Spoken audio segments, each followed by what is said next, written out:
Le château de Villemonté, monument historique classé en 1946, est situé sur l'emplacement d'une villa gallo-romaine qui lui donne ainsi son nom, Villa Montis.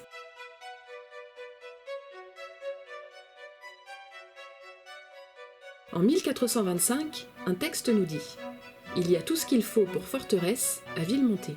Archières, machecoul, fossés, boulevard pour l'artillerie. »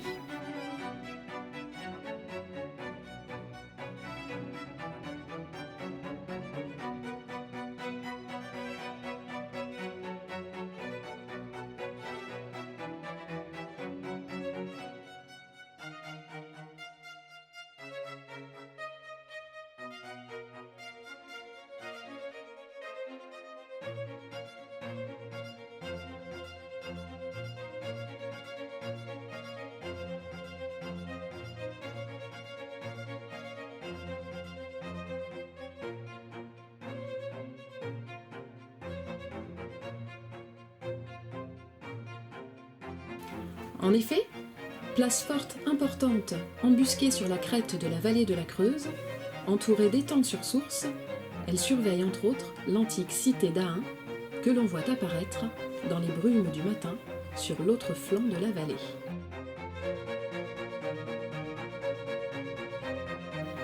Son architecture, purement militaire du début, est adoucie au XVIIIe quand il devient résidence.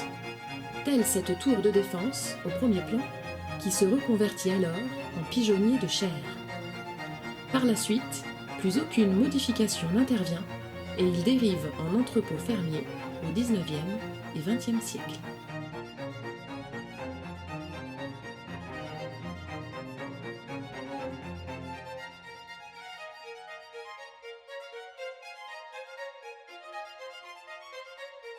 Racheté par des Creusois il y a une trentaine d'années en état sinistré, il est maintenant ouvert au public, habité à l'année, des travaux s'y déroulent régulièrement.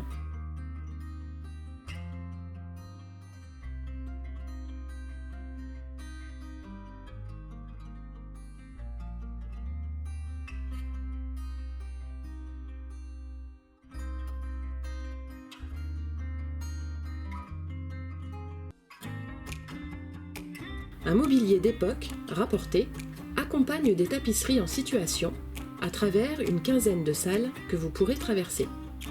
Cette collection privée de tapisseries atteint maintenant une trentaine de pièces, dont 2 suites de 4, une est classée monument historique. Parmi cet ensemble, on pourra remarquer un exceptionnel Pleyel double ayant appartenu à Béatrice de Camondo, un portrait de Louis XIV par Rigaud, meubles et sièges estampillés, ainsi que les archives privées dans lesquelles figure le terrier de 1481.